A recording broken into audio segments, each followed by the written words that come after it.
So this is what I've been up to, if you absolutely must know. I've been going to cafes a little bit, and I don't even like coffee. It gives me the squirts. But I go anyway because everyone else is doing it. I'm nothing if not a follower. And there's this one that's opened up near my place, right? This French family moved into my suburb. No one asked me. And they've opened up this bakery cafe because the dad, Francois, is a baker. And they've done it so this is so that people like me can go down there and line up for our bread like it's wartime. And when I see a queue for something, because I'm Australian, I'm joining it. The first time I got to the front of the queue at this place, right, there was no thick-cut square slice white anywhere. Pretty much rubber stamping the death of our rich 200-year-old culture right there with one $10 baguette. But I don't mind paying top dollar for good quality stuff. And they had gone to the effort of sticking some muesli and shit to the top of every loaf. So of course I'm going to buy one of them, take it home and slice it up at my place. Why would they do that? And just get out the dustpan and brush and see what happens there. And I don't want to be facetious. I can't make this quality of goods at my house out of 3 simple ingredients. We ran out of ancient grains at my place probably 3,000 years ago. This is how far we've come though, right? I can go to a bakery and I can eat in at a bakery. I can take my family down there for a special treat. We can sit around a milk crate, 4 of us around that, and just eat a meal there. Like so, snaking line of dickheads around us waiting for their bread. Just so close to the action that my meal's getting sprinkled with dandruff and nose hairs and shit. That's how I can. This is how progressive we are too. I can go in there and order a sandwich, and my sandwich will turn up at the table, and they'll put the napkin now in between my sandwich and the plate. Just couldn't make that up. I can order a shake, right, and that'll roll out full of chia seeds and ginkgo biloba and all this other celebrity-endorsed bullshit to clog up my straw. And that'll turn up at the table in a specimen jar. Oh, what a fucking time to be alive. Man. But even I, a lover of the modern artisan cafe, even I have a line that I don't want crossed here, and that's when they try to trick me into buying porridge. Don't get me wrong, I don't mind porridge, it's fine. You know, I've got a couple of sachets of stuff in my doomsday grab bag. I'm not above porridge, make no mistake. But I'm not leaving the house for it. And I'm certainly not paying 16.5 for a bowl. Just because somebody dropped a blueberry in the centre and called it Bondi Oats. No way. So this is the other thing we've been up to as a family. We've been staying in other people's houses for our holidays. I used to have to go and book motels like a fucking idiot for our holidays. Now we can stay in somebody else's house and check out their stuff while they're not there. It's pretty cool. And landlords is something that, when I was a child, we used to look up to landlords and think they were important people. Now, any old bourgeois Bevan is getting a property and just leveraging off that and getting another one and repeating the process. I know a fucking Coldplay listener who owns 3 houses. You're not special. And don't get me wrong, I'm all for multiple property ownership. How else are we going to continue to gouge the lower classes? What are we, commies? No matter how greedy you are, though, you can't live in more than one house at a time. So I'm going to release some of them on the short-term property market. These are the ones that people like me stay in. And from what I've seen too, landlords now, they're quite into spirituality. They've got all these affirmative statements peppered around their houses. We stayed in one. It was a solid 500 kilometres from the ocean. Still had a bowl of seashells on the kitchen table though, didn't it? To placate a rat racing city slicker like me. First thing I did when we arrived, I sat down on a couch next to an embroidered cushion telling me to dance by myself.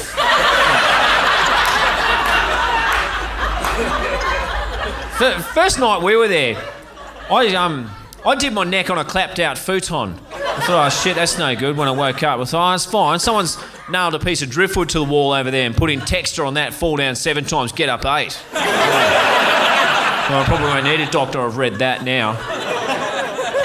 And they had some mosaics on the wall. That's where you get some of your better stuff. A homemade mosaic with some statements. And this one said, oh, time is just an illusion. You know, you're damn right it is. The clock doesn't even have numbers. It's just a couple of synchronised dolphins with some sticks swinging around it. I couldn't tell you what time it is. We ended up at this place checking out about 2 hours later at the end of our holiday. Turned out time was a little more fucking tangible in that instance. They also had some canvases on the walls, like those ones that are split up. You know, no frames, why should they? And just all different fonts on there, saying things like, oh, you know, the only thing that'll make you richer, everyone, is travel. And by travel, I mean negative gearing. So by this early stage of our family getaway, I've got to say my chakras had all turned red. It was only when I saw that there were 3 plates in the whole house, meaning we had to have a fight over who's going to eat their bangers and mash out of a fucking coffee mug. I thought, man, thank goodness all the knives in this joint are blunt, because I'm about to have one here. But nothing relaxes me more when I'm paying off somebody else's third mortgage than to just sink back into a beanbag that's never been washed and read a really thick tablet of rules. Shit that I have to do at someone else's house. And this one is quite the mixed bag of regimented hospitality. I opened it up and it said, oh, welcome to Forest Dreaming Retreat, everyone. Me casa, su casa. Yeah. Don't touch the air conditioning settings, you little grubs. Yeah, help yourselves to the Balinese rice terrace and water feature we've prepared out in the backyard for you. Yeah. No kids on the hammocks, you grotty little fucking renters. So landlords now, from what I've seen, they're all into power saving and water saving techniques. They love this. In their rules, it's all this power saving stuff. And landlords, from what I've seen, the world over, they're united in their quest to save this beautiful planet. And don't get me wrong, I love the environment as much as the next bloke with the microphone. But I'll be fucked if I'm going to somebody else's house and not just cranking up the aircon to maximum 24 hours per day. So when I get home from hunting at midnight, I can use all the extra blankets. Even in summer, I am quite partial to a snuggle. One particular enjoyment amendment, though, that really jumped off the page for me in this book of rules was one that said, hey, guys, don't use the kitchen appliances unless you absolutely have to. They draw heaps of power, no good for the environment. You're going to start thinking about what sort of world you want to leave behind for your grandchildren. Me, heaps of properties. You losers are going to have to start thinking about which brand of bear your grandchildren can poke fun at the zoo. So don't use the kitchen appliances, such as the blender, the espresso machine, and the sandwich toaster, because they draw too much power, which to me is just a classic, oh, hey everyone, I'm up to my tattoos in debt here. I've just borrowed against Nan's pension to keep this thing going. I am literally 1 jaffle and 2 milkshakes away from this whole empire collapsing. Help a battler out, keep his portfolio together, will ya? Yeah. While you're at it, don't forget to live, laugh and love. Yeah.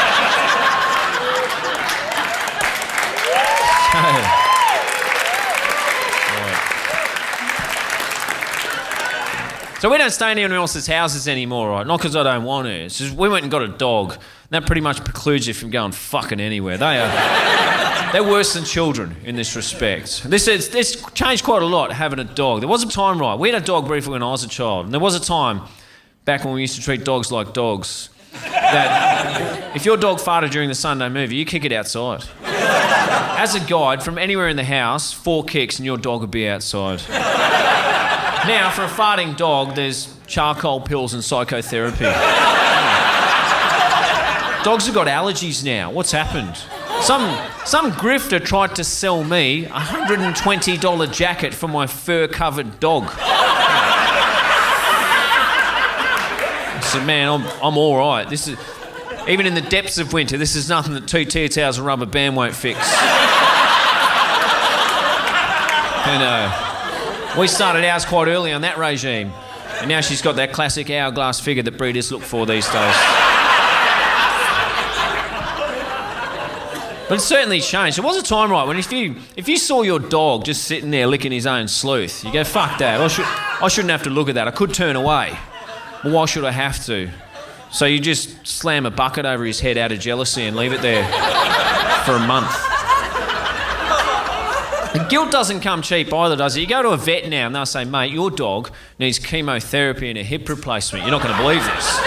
It's going to cost you 7 large. But you're going to have to discuss amongst yourselves how much you love this valued member of your family and come up with a decision. You go, what? You're going to hit me some family values shit, are you? Like a dodgy independent politician. Man, maybe if you love dogs so much, you should adjust your bottom line. $7,000. I wouldn't spend that on me. I'd just die. So, probably best part about having one is going out in public. You go to a dog park now, and cat people get a bad rap. Dog people lost their minds. You go down one, and then they'll go, "Oh, dogs, they're so great, aren't they? There's fantastic dogs, aren't they?" They go, "Yeah, they're all right." And they say, "Yeah, you forget sometimes they're not human, don't you?" I say, "Yeah, I do." But then every now and then I'll look down and go, "No, that's definitely a dog."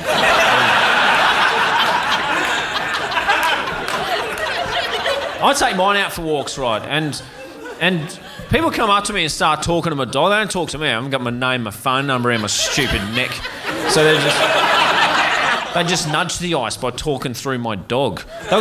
People come up to me, strangers and neighbours. So let's face it, strangers will just come right up to me and get on their hands and knees right there. It's really undignified. And just start talking to my dog. And they're like, "Oh, what's your name? What's your name? What's your name? What's your name?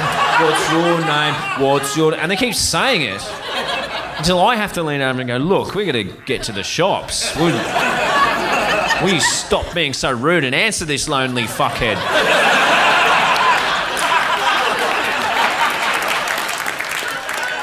Welcome to my show. Thanks very much for coming down. I appreciate it.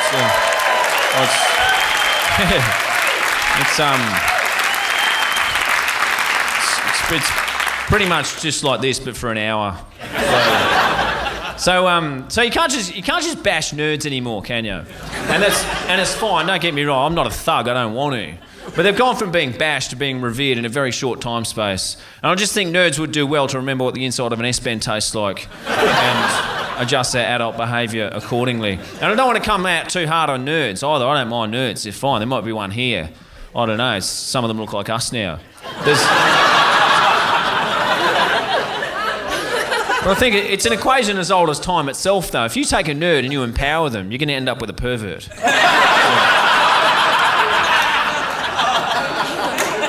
But now, thanks to the information superhighway, nerds can just meet other people online and then procreate as a result of that. Nerds, they used to have to build, solve or invent something and use the requisite cash to purchase the love of a woman. Now they just use trickery like the rest of you and meet people online, leaving their spare time free to reenact fictitious battles between witches and dragons and shit, and whatever else it is that's now acceptable for modern men to be doing. Well, one thing they have done quite well, right, nerds, is that they've started making podcasts. But people said to me, you should listen to podcasts. And podcasts, to me, are just really unhygienic former encouragement award recipients in pairs, delivering an unsolicited frame-by-frame analysis of a fucking movie made specifically for children. Every week, forever. And that's necessary. But people said to me, you could learn a lot from podcasts, mate. You should listen to them. I started listening to them, right, because I listen. And I started listening to the crime ones. And who doesn't love crime? What a boon that's been for all of us. Can you imagine a world without murders to solve? What an absolute bore. I, for one, wouldn't want to live there. But they said you can learn some stuff, mate. Listen to podcasts. So I started listening to the crime ones. And I learned one thing. And that is that the police, even more incompetent than I first thought. Unbelievable. And don't get me wrong, I quite like the fuzz, right? One time, a tree fell down across our street. They turned up, directed traffic around it, did a pretty good job. Sometimes they got on horses and just plough through a throng of people to remind us to continue to behave ourselves. Who here hasn't walked out the front of a footy stadium and felt the squelch of a Clydesdale turd right up the side of their sandal? I thought, I feel safe now. Knowing that if things turn south, I might earn myself a taxpayer-funded kick in the face from a half-ton animal. So, one thing they have done very well too, I don't want to rip into the pigs, I quite like them. They've pretty much gotten rid of drink driving in about a generation and a half. It's been a lot of hard work and they've done a very good job of this. But there are still a few men out there living the dream. I know some, and every drink driving story I've ever heard, it always starts with, look, I shouldn't have done that. And it ends with, man, if only I'd done this one little thing differently, the bastards wouldn't have caught me. I should have just stuck to the back streets like I usually do. I pulled out on the main road. The bacon was set up right there, the pricks. What are they doing anyway? Why aren't they out there catching the real crooks? Instead of hassling a good bloke like me, just going about his business, committing a crime. And all of these blokes, they've got a theory on how to sober up in a hurry. Everyone's got one of these. They're all bullshit.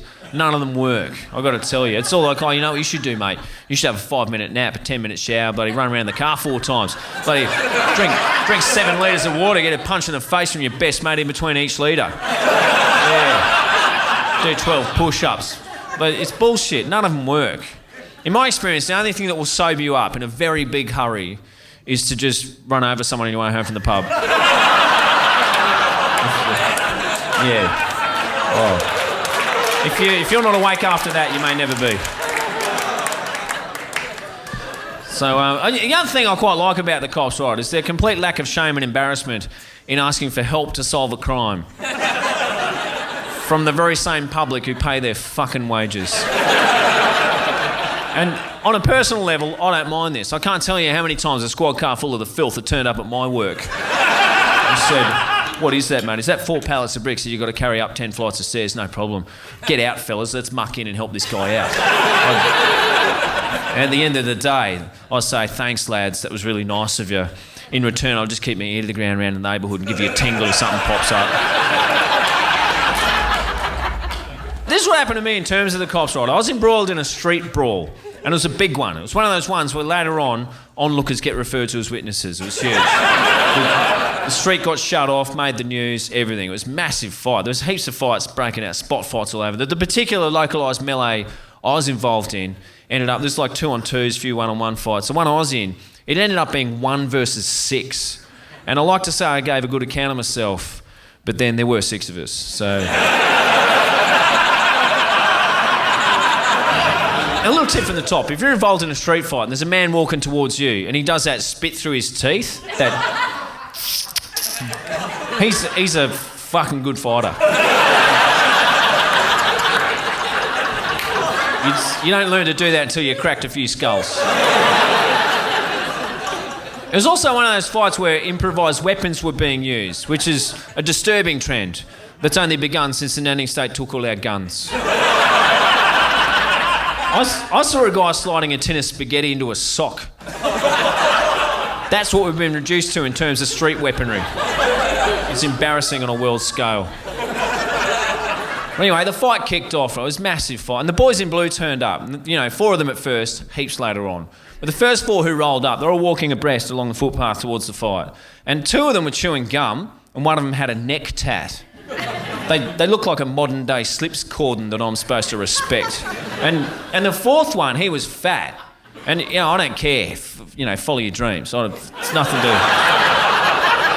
It's fine. I'm all for equal employment opportunities. I'm not a fascist. In fact, I'm a campaigner. I'm not going to rest until everyone with a lisp has a job on the radio.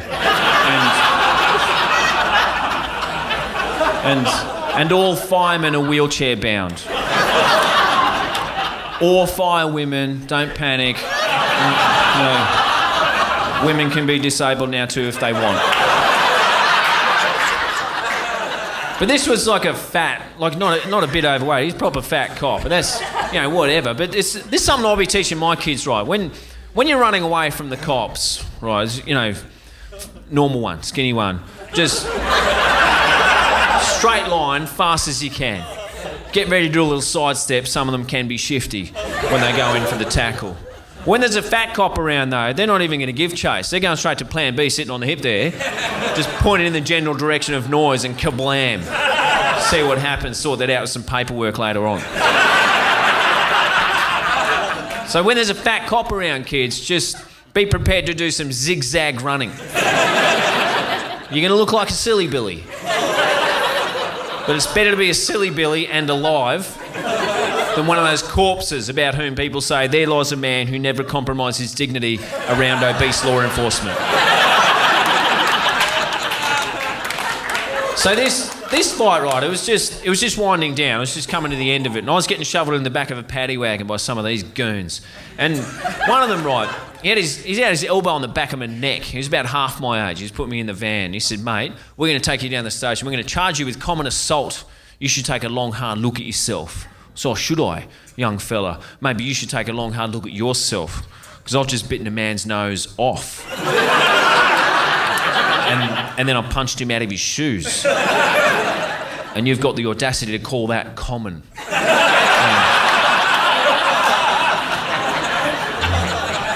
So, from listening to podcasts, when it comes to solving a murder, the pigs are fucking useless. They cannot do the job. There must be a lot of retired policemen up there in Queensland, the retirement location of choice for all inept policemen. Just sitting there on the Sunshine Coast, just dragging the drinks trolley over to their cane lounger, thinking, oh shit, I hope I die before all the unturned stones of my shit career get catalogued for the whole world to see in a podcast. And all that sunshine and beer, that does nothing for a man's memory. The rapid onset of dementia is staggering when a tenacious podcaster knocks on the door. The number one leading cause of dementia in old men is, of course, being accused of some pervert shit from 40 years ago. They can't remember a fucking thing once that got us.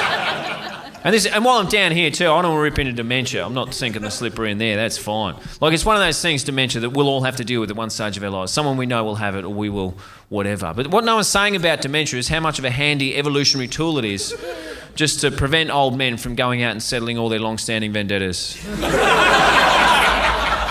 And can you imagine a world where all the men remembered every single shit thing that had been done to them throughout the course of their lives? It'd be absolute carnage when they reach a point where nothing else matters. There'd be so much, hey, Dale, just put a bag of lime and a shovel in the boot. Just off to knock off all three of our sons-in-law. I hate their guts. None of them are good enough for our girls.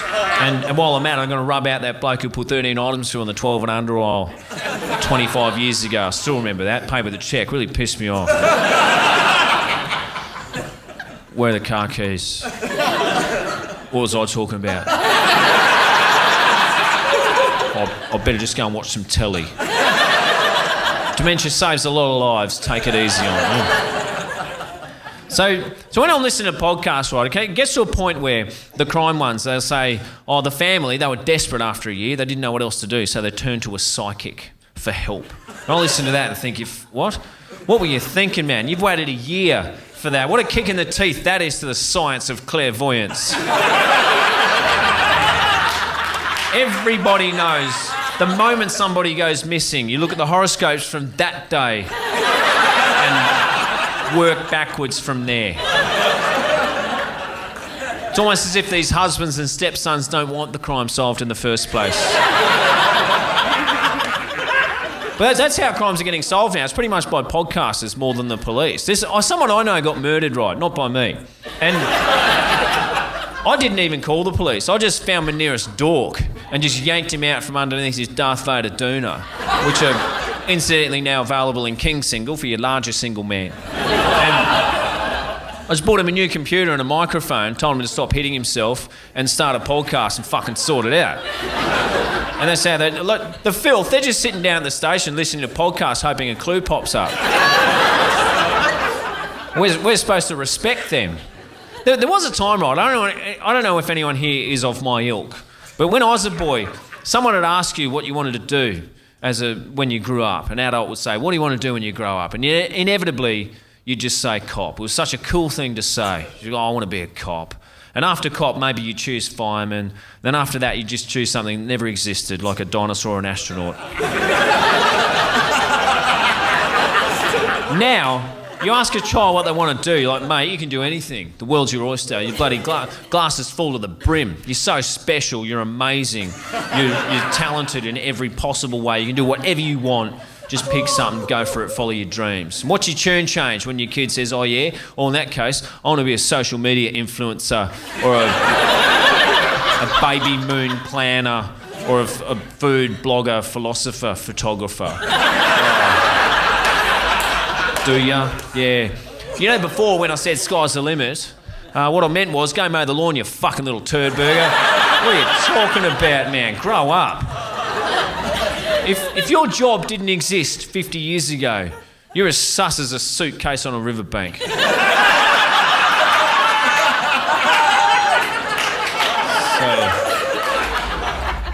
you know what else I used to look up to, right? I used to look up to other people's dads. Because my dad was a great bloke. I thought everyone's dad must be a great bloke. It's just going to work out. Didn't work out at all.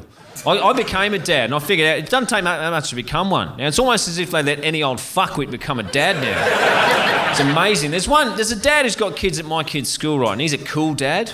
I can't stand cool dads. I am just having a second pop at you, cruising around trying to elicit high fives from kids, that sort of shit. It's contemptible. This guy, right, he's one of these guys. He's in his 40s and he's got fashion hair. And not that reverse sideburn look you sometimes see on the modern youth. No. He's got like spiked up hair. All the way around, spiked up hair. And he's tall, but not tall enough for me not to know what's going on up there.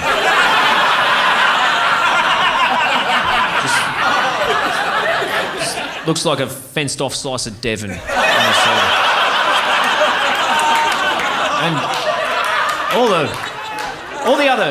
all the other parents there at school pick-up time, they're largely mothers, so they're not tall enough to see what's going on, but I know. Like, I'll leave him alone. He's a bloody great bloke. He's just a square peg. He's a special ray of sunshine in an otherwise flavourless world. He's amazing. For bullshit. I can't stand this prick. He's a loser. He's trying to negate something shit going on in his life. You'll see.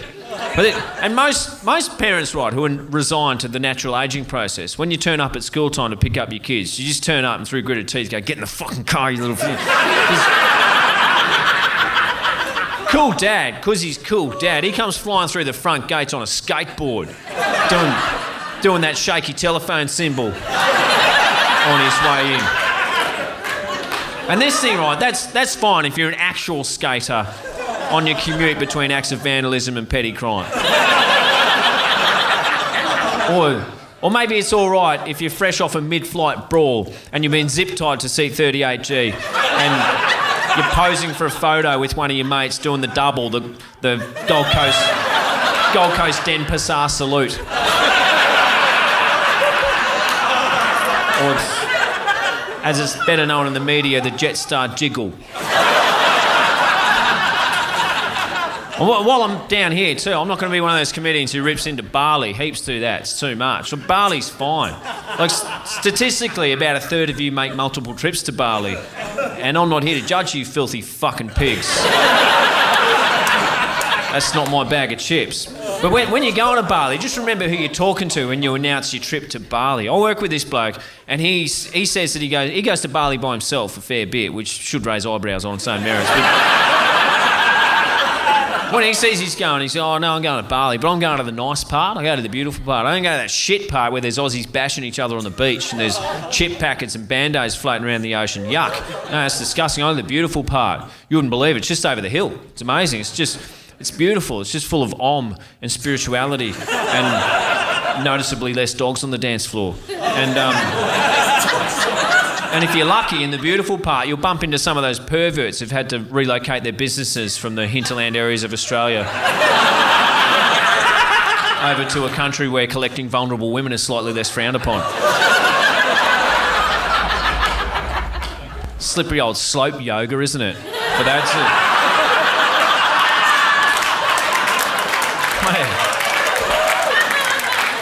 With yoga, right, 1 minute you're in a beautiful Byron-based studio just down-dogging and you look over your shoulder and the yoga instructor's back there tucking his stiffy into the sash of his caftan. You think, oh, that's fine, that's probably just an isolated incident. And the next minute you're on an exclusive holistic femaleness retreat in Bali in a remote location, just getting invited to the guru's special gazebo of oneness to sweep it out and administer his daily perineum massage. And that's the nice part of Bali. I'd rather be down in Kuta getting a half-stubby bin tank smashed across the back of my fucking head any day.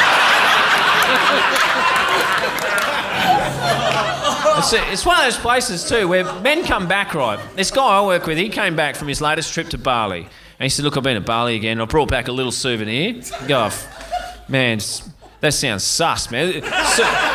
Souvenirs are fine, but when you say little souvenir, we're not talking about a snow dome or a fridge magnet, are we? No. You've gone and got yourself another cluster of boils around the base of your tockley, haven't you, filthy animal? He said, no, nothing like that. And how dare you, one of my oldest and closest friends, judged me based only on the cliche that I've been to Southeast Asia by myself. Again. Particularly galling in front of my new fiancée here, whose anglicised name is Little Souvenir.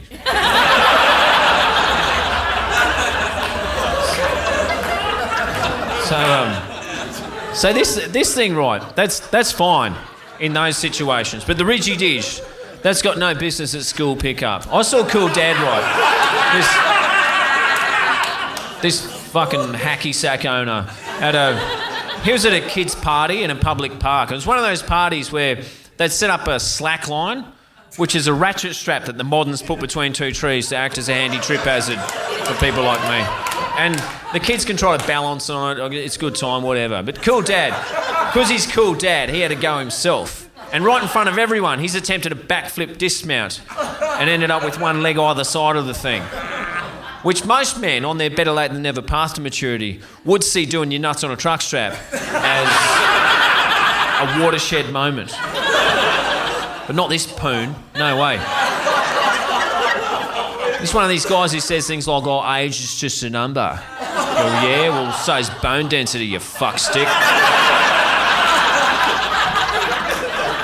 So, last time I saw this negligent parent, he was down at a trampoline centre. I don't know if any of you have one near your houses, but there's a trampoline centre near where I live. And it's trampoline centres. It's a place you can take your kids and they can just rattle their brains about for 5 or 6 hours in a row under what must be said is very lax supervision.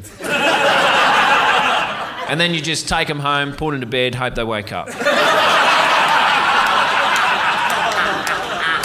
I was down there, right, and I saw Cool Dad then. Because he's Cool Dad, he got himself a wristband and had a go himself while his kids were on there. It was just heaps of kids and Cool Dad double bouncing him, having a bloody great time. And after only 10 minutes of frolicking, I heard that scream, that horrible scream you only ever hear from children when they're thinking, shit, we should have got ourselves a more appropriate hero in our lives. One more in touch with his ageing physical limitations, such as our new stepfather, Daryl. Because Cool Dad, he was being wheeled onto an ambulance with a compressed spine and a broken nose inflicted by his own knee. And he's in quite a lot of pain. He had his hands on his head there and he had to take one of them off to show us that he's all right. Causing everyone else to see what was going on up there. And then they knew what I already knew. The Cool Dads are no good fucking losers, just trying to hide their baldness one way or another. And I'm not here to take pot shots at baldness, but I see the light shining off a few domes here. It's fine. Male pattern baldness and vanity have had a long-standing toxic relationship throughout the ages. If you're going to go bald, who cares? Just do it with some dignity and let it happen. You don't need people around you who are going to mock you for what you look like. It's ridiculous. You need to be surrounded by people who love you for who you are. A revolting little fucking spam head. So a lot of marriages now, they don't last at all. Now, it's not just because men just continue to decide to go bald. No, some marriages are doomed from the start. I know a bloke, right, and he's one of these guys who considers himself such a catch that he thinks he's been railroaded into marriage. He says things like, I thought I'd better do the right thing, put a ring on it, make an honest woman out of her, that sort of shit. Just setting the rest of his life up on a solid bedrock of resentment for some woman stealing from him his prime golfing years. And after enough of this sort of chat, even I had to say, look, mate, surely as a man, even a cowardly husk of a man like you, you're going to have to shoulder some of the responsibility for your predicament here. Why would you propose to such a horrible-sounding battle axe who never wants you to have fun for the rest of your life? She sounds awful. What have you done? But then I met her and she was actually very, very nice, making him the malingering liability in the relationship. And there's always one. But it didn't stop him from using some classic old-school wife euphemisms to describe her behind her back, such as slave driver, boss, fun impediment, excess baggage, expense account, albatross, this sort of thing. And got to say, I got into this myself, and it is quite fun. And before anybody panics, I'm not one of those Neanderthals who's still in charge of stuff around his house. Don't worry about it. We were having a dinner party at my place, right? And at one stage of the night, I sat down on the recliner and cracked a can. And my wife said, "What are you doing?" And I said, "Whatever I want." And everyone there laughed so hard. The children were laughing. There was an elderly neighbour there. She put her back out laughing. And how ridiculous it is, the concept that I might be in charge of when I get to sit down. I was at home one night, right, on a fairly rare night off. I was at home in bed, asleep, fast asleep, exhausted, I assume, from the 2 jobs I have just to keep food on the table. And I got woken up with, "You left the light above the stove on." I said, "Oh, did I? Okay, I'll get up and turn it off." She said, "No, I've already turned it off for you." So, okay, thanks very much. Now that I'm awake, though, I reckon I'll just get up anyway and stand in the corner for the rest of the night. Just in case something else pops up. Yeah. So, I'm not part of the problem, all right? It's fine. But some men, though, they don't just harmlessly trash talk their wives behind their backs at lunchtime like the rest of us do for fun. Some of them actively blame their wives for shit that they have clearly done, and that is beyond the pale. This is what happened to me, right? Someone parked halfway across our driveway. I couldn't get the Hummer in. I was like, fuck this. I'm gonna find who that was, I'm gonna bash them. I don't care who's driving that car. I don't care if there's a dog driving that car. I'm not above bashing a dog in extreme circumstances like this. So I wrote a note on a piece of paper. It said, "Look, I'm gonna find you, I'm gonna bash you. When I finish doing that, I'm going to sit on your chest and punch you with your own fists while telling you to stop hitting yourself. I'm going to give you a few crow pecks, some Chinese burns. I'm going to twist the nipples until you tell me I'm the greatest. I'm going to ram your dacks right up your clacker. And then I'm going to cupcake you with a revolting silent fart. That's what I'm going to do." And then I folded it up, put it under the windscreen wiper neatly, and went back inside and got on with my business, as is my protocol. But then, later on in the afternoon, right, I was outside on the footpath barbecuing some stuff. And this guy has approached me from up the street, came straight up to me, said, "Look, man, I just want to come up and apologise. I'm so sorry. I just wanted to tell you that was our car parked across the driveway this morning. I've just left the Dragon's Lair for a minute to tell you this. I've asked the Queen Bee not to park across driveways, but does the old hen listen? No." I said, "Oh, right, yeah, her indoors, was it? The old bat, the bloody commander-in-chief, the ball and chain, the trouble and strife, was it? The old bag. Yeah, mate, don't worry about it. I've been married 15 years myself. You get less for murder. Yeah, oh. Man, I'm fresh out of the War Department myself. I'm just out here recooking the sausages. They weren't done enough for the Queen of Sheba. And I don't think I need to tell you how many times I've had to ask that barracuda not to leave aggressive messages on people's windscreens.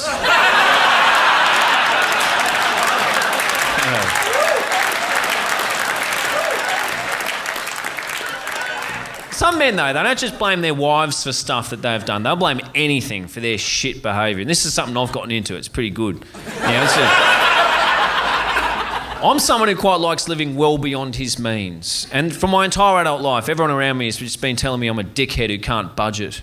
But it turns out I went and got myself diagnosed with something. So, like everything else in my life, it's quite clearly not my fault. I knew I was a victim of some description. And while I'm here too, I'm not going to sink it into mental illness. It's bloody, that's crazy. What no one's reiterating for me with mental illness, though, is how great it is for people like professional athletes and myself to just rebrand our irresponsible shit behaviour on something that is largely and conveniently intangible. Excluding, of course, your more visible mental illnesses such as bodybuilding.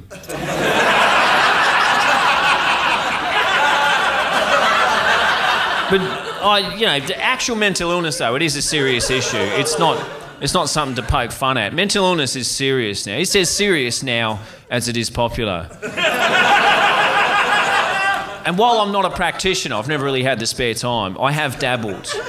And I, of course, sought treatment to find out exactly why the world hasn't provided me with everything I deserve. And along the way, I found out that I have never actually done anything wrong.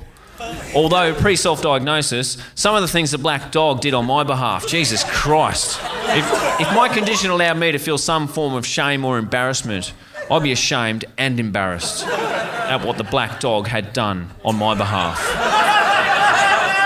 One time, the black dog didn't turn up to work for 2 months straight. I lost my job for that. There was no support network set up there for people like me who don't really like working. One time, right, the black dog sent some lewd photographs to the sister of a colleague of mine. She didn't want them, evidently. I got sacked for that, even after I explained that those photos came from a very dark place. My crotch. One time, right, I went down to the pub to blow the froth off an icy cold jar of suds on a hot night after a hard day's yakka. And while I was down there, the black dog has drunk 2 jugs of beer in quick succession, become quite belligerent. And he went up for his 3rd jug at the bar, and the bartender said, "Sir," which is historically the worst possible start to a sentence when addressing the black dog when he's had a skinful. He said, "Sir, why don't you make your 3rd jug a mid-strength?" To which the black dog replied, "Why don't you get fucked?"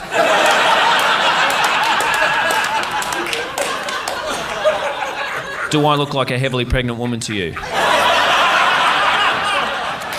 And then they booted me out on the street for that. At which point the black dog has busted 3 of my knuckles on a passing teenager's face. I didn't know the kid. The black dog must have had some history with him. And then society has decided to side with the 17-year-old boy with a broken jaw, leaving me to think, fucking hell, what about the real victim here? Me. One of the biggest triggers, though, for people like me and my fairly unique condition of living beyond my means with no sense of recourse is, of course, the humble upsell in a shop. I can't resist this. It's predatory behaviour that this still exists, and I've campaigned against it, but it's still there. But it's to a point now where I don't go into shops if I can avoid it, but sometimes it's inevitable. I went down to the petrol station to get some petrol, right, obviously, and I filled up the car and I looked across and some gutless wonder had done a jet snot on that keypad at the pay of the Bowser machine. It's like, oh shit, I can't touch that. That's disgusting. I'm going to have to go inside and speak to another human like a rusty old dinosaur. Pay for my fuel inside the shop. Yuck. But I went in there, right, into the shop and I walked up the counter. First thing I saw was this big bucket of hockey straps right next to the counter. Really good quality, $5 a pop. So, yes, please. Didn't know I wanted one, but I'm going to have one of them. I'll have the yellow one with a black and blue fleck through it. Thank you very much. And for anyone here who doesn't know what an hockey strap is, maybe a foreigner has snuck in without my knowledge. An hockey strap, it's a length of elastic with a metal hook at each end that dads used to use on Boxing Day to strap shit to the roofs of their cars while yelling at the kids. Sometimes, pre-nanny state, shopping trolley collectors would use one to remove an eyeball. Oh. Back when men were men, I wouldn't have had to explain that. But we're here now, aren't we? Anyway, there it was, big bucket of hockey straps, $5. I said, yes, please, I'll have one of them. And the slinky little opportunist behind the counter, he's seen me coming, the predator. He said, look, you could get one for $5, or you could get 3 for 10. You should get 3 for 10, man. It just makes sense. You never know when you need an extra hockey strap. You should get 3 for 10. But I held strong. I said, look, rack off, you fucking crumb. I'm not in the market for 3 hockey straps. I only want 1. And how dare you tell me what does and doesn't make sense? You got some neck. I'm just going to have the 1 hockey strap, thanks, and the petrol. Thanks very much. God bless and have a nice day. And then just got on with my business. So then this is what happened to me afterwards, right? I used to work with this guy. I knew him, and he was a genius. And the bar has been lowered on genius, don't worry. There was a time when to be a genius, you'd have to do something quite noteworthy with your brain. Not anymore. Now you can just set up a power tool to do something it wasn't designed for. And all your dickhead mates will look at you at lunchtime, sit down and lop the top off your tin of tuna with an angle grinder and call you a fucking genius. It's insane. This is when I knew things had changed, right? Some workmates and I go down to the beach in the morning before work for a dip. And in the winter months, it gets a bit frisky, making it more of a challenge to go to the toilet in the ocean. So I started before going in. I'd just sit on the beach and just pee in my shorts and then go in. And for deliberately wetting myself, my boss called me a genius. That's when I knew the goalpost had shifted somewhat in terms of what constitutes a genius. But this particular genius, right, he's one of those extra fridge in the garage alcoholics. Like a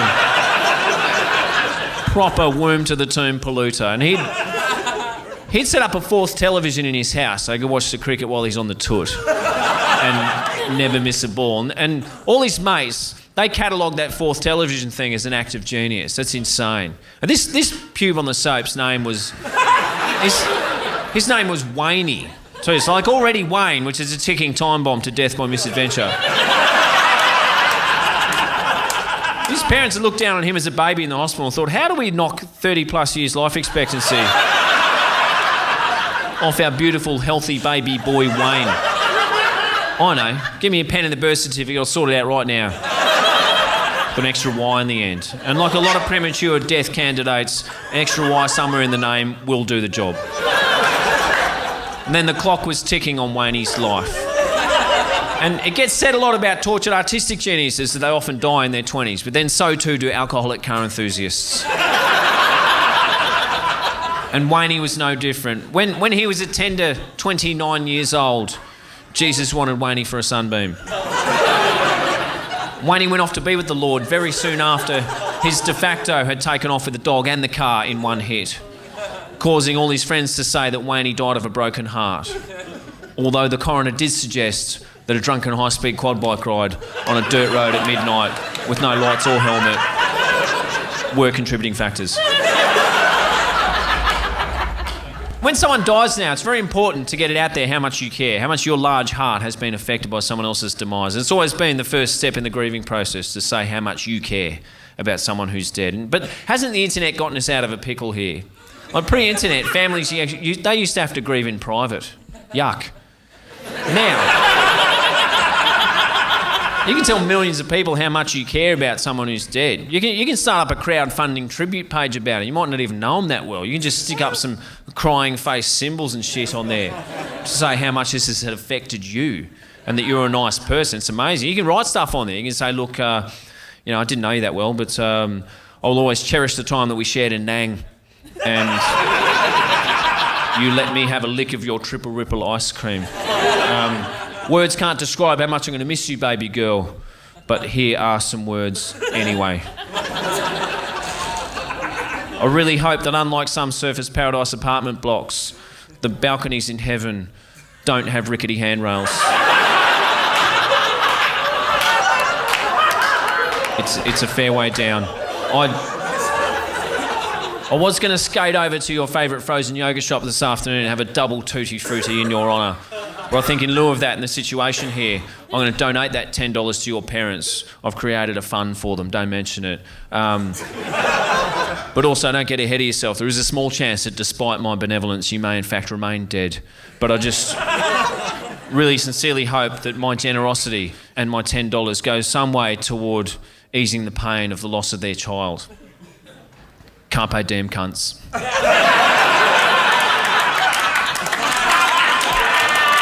So Waynie's mates, right, they were slightly more primitive than the internet age grieving process. Waynie's mates, they set up a shrine for Waynie in his honour. To celebrate nearly 3 decades of Waynie, they've erected a shrine for him. But they put it there, like right there, right where it happened, in arguably one of the less happy locations of Waynie's life. They've made a shrine for him of tangible stuff, some of which wasn't weatherproof, but there it was. And I go to shrines a little bit, right? Some of you might go to shrines. I don't know. How would I? Well, when I go, 100% of the ones I've been to, they consist of that perplexing yet very common combo of limited edition Jack Daniels memorabilia and teddy bears. And as an added bonus at Waynie's, it had 3 hubcaps really high in the tree. And when I got out there and saw that, I thought, man, some grief-stricken mourner has had the presence of mind to come out here with 3 of Waynie's favourite brand of hubcap and an extension ladder. That's incredible. But that wasn't the case at all. What had happened was A couple of Wayne's closer mates had come out and cracked the seal on the funeral bourbon, and then they had a kickabout and their footy got wedged in the fork of a tree really high, and they had to use the hubcaps to frisbee it out. The simplest explanation is quite often the most correct one. Well, when I heard the horrible news, though, that Wayne had been pronounced brown bread, signalling the end of his long and sometimes painful battle with Larrikin's disease. Naturally, I went straight to the shops to purchase a few gifts for Heaven's newest angel and head out to the shrine. And I was looking forward to going out to the shrine to bid farewell to a brave knight and a sweet prince, etc. I was also looking forward to going out there so I could walk up the hill a bit and use the side of my shoe to put a line in the dirt to pinpoint the exact spot where I thought Wayne should have eased off the throttle. And mine wasn't the only line there. But when I got out to the shrine, right, first thing I did think when I arrived at the shrine was Struth. That is a thick trunk. That looks quite unforgiving. Right on the corner there. There's no way I'm going to be able to attach this Cabbage Patch doll with this custom mini knitted Holden race team jacket to a tree of that girth with just one hockey strap.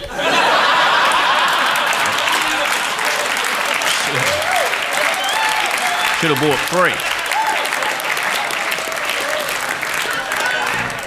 So I apologise to anyone who came out here tonight thinking they were going to see a genius. Hasn't worked out, has it? There's so many geniuses in comedy. Like, you'd think if you're a genius, you'd use your large brain to help society somehow, but there they all are, congregated in the arts, just seeking validation from strangers.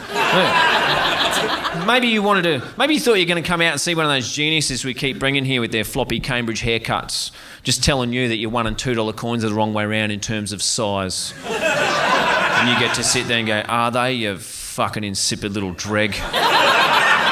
You genius, bravo. Yeah. Oh, yeah, and it took me a really long time to get here to Australia, even on a plane. It's like, did it, you drip. You know, like a foreign but therefore charming and brave genius. You know, or maybe you wanted to see one of those ones who's 29 and he's scared of growing up like all his friends have, like a coward, but still brave, coward, fucking genius. Or maybe you wanted to see one of those ones who's managed to overcome obesity at one stage of their lives, like a brave, shrinking genius. But you didn't. You got me, a rare, non-genius comedian, sucked in. And I know no one really knows, so I don't know what you're doing here, really, but sort of no one really knows who I am. But I do a lot of stand-up. I'm just well enough known now to get people contact me to tell me they know someone who looks like me. And usually they just send me a photo of Stifler and it's over. Sometimes, though, they'll drag some hapless loser along to the foyer of a theatre where I am and go, this is the guy, mate. This is the guy I emailed you about. Oh, mate, he doesn't even like laughing. I made him come anyway because here he is. He looks exactly like you. You get a photo with him. He looks exactly like you. And I'll give them this. It's always a white man under 50.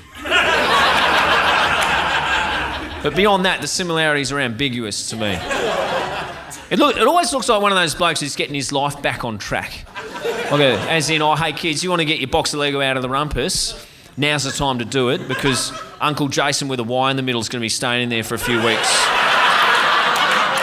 while he gets his life back on track. Or it looks like one of those blokes who changes train carriages while it's moving.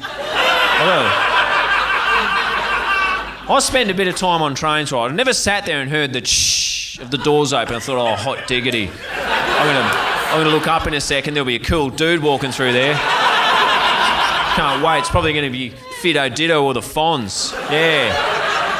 Nah, it's always some shifty little window licker with his eyes at different latitudes and a fishing rod in his hand, about a half a bucket of chicken away from a health event.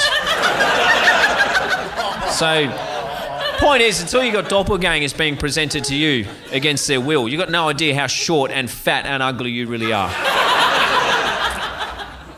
Not my favourite style of contact with the public, though. My favourite is probably being contacted to get told I've said something intolerant, as if it's not me who wrote all this shit. And don't get me wrong, I love tolerance. I don't want anyone to think that I'm not a tolerance activist. I bloody love tolerance. It's amazing. There's a growing list of stuff that us tolerance advocates simply won't fucking tolerate. And at the same time, I'm an advocate for free speech. I love free speech. Freedom of speech is one of my passions, to a point. That point is my ear canal. If I hear something I disagree with, I've got to take action straight away. I'll scramble all the progressives I know and say, hey guys, get behind your computers, let's sort this out like men. There's a concreter out in the suburbs, just use the word pork as a verb. We're not having that. Sure, he's one of those guys who's doing one of those jobs we all hate and don't want to do. We could leave him alone, but fuck that. Let's make sure he's unemployed by the end of the day. Job done. You know, there are a few aspects of society, though, that us tolerance activists haven't managed to infiltrate, such as the fucking real world, where dorks are still getting bashed and there's bullying going on. And I don't want anyone to think I'm sounding bullish here. I'm not here to advocate bullying, but it's a bit like vaccines bullying, isn't it? If you receive no grassroots bullying growing up, none at all, then by the time you reach adulthood now and leave home at the age of 32 or 33, you might not be equipped to deal with a world that doesn't celebrate weakness. You might have a boss who's a big bad meanie and he refuses to hand over the talking stick at lunchtime because you're crying. And that's no good. There is still bullying out there. When I'm not touring, I work on building sites, and it is just 8 straight hours of offline bullying. Like, all the live long day, man versus man, no paper trail, bullying. And it's fine. You give some and you take some. It's just like life. But sometimes it is a bit much. I fell off a ladder at work, right? And I was down on the ground in quite a lot of pain. While I was down there, I heard someone yell out, "Smoko poofters." Oh, shit. I'm going to have to get myself to the hospital. No one's going to drive me to the hospital and risk missing out on smoko. So I wrapped my arm up in a makeshift T-shirt sling. I drove myself there. Manual car, changing gears across myself like that. Quite dangerous. Got to the hospital, right? First corridor I walked down, there's a guy walking towards me, one of those green floppy tracksuit get-ups. I said, "Hi, doctor, got a bit of a problem here." He said, "Actually, I'm not a doctor, but I think I can help you anyway. What seems to be the problem? I'm the nurse." And when I finished laughing, so, well, the problem is, nurse, that I'm fairly sure I've broken my arm here, although before I left work, my boss did diagnose me with a sore vagina. So, while I'm down here, you might just want to check both.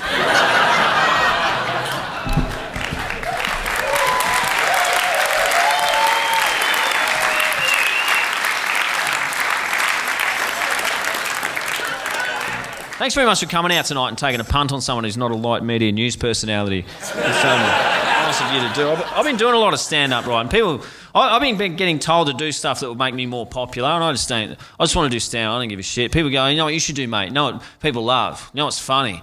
You should go on those panel shows. Can you wink both ways? Have you got a blazer? Can you raise one eyebrow at a time in that conspiratorial, we're all in this together, or are we? You know, you should take this special gun and shoot some rolled up T-shirts at some desperate scabs at the cricket. That's what's funny, man." I'm like, "Oh no, I'm all right. I don't want to. I'm just gonna do stand up. Thanks, I'm all right." But I'm going to make one concession on popularity and sort of provide the outro music for tonight's show. But I need some help with it, obviously. So could you please welcome back to the stage, Cam Knight.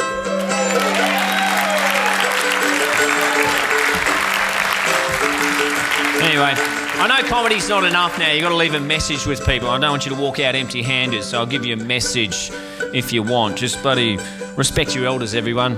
You know, regardless of their achievements or otherwise, just respect your elders. They've got decades of experience in existing that you don't have. It doesn't matter what they've done, you just should respect them.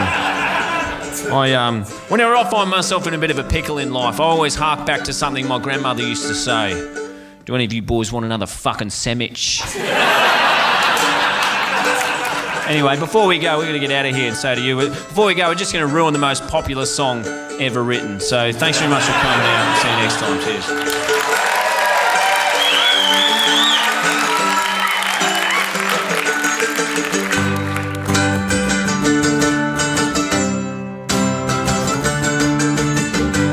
Many relationships in this life